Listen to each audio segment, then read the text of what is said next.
Hi, my name is Lee Evans and I'm the Mortgage and Protection Advisor at the Property Centre, and today we're going to have a look at remortgaging.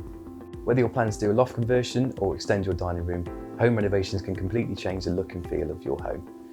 Funding these projects may be easier than you think. Remortgaging might be a great option.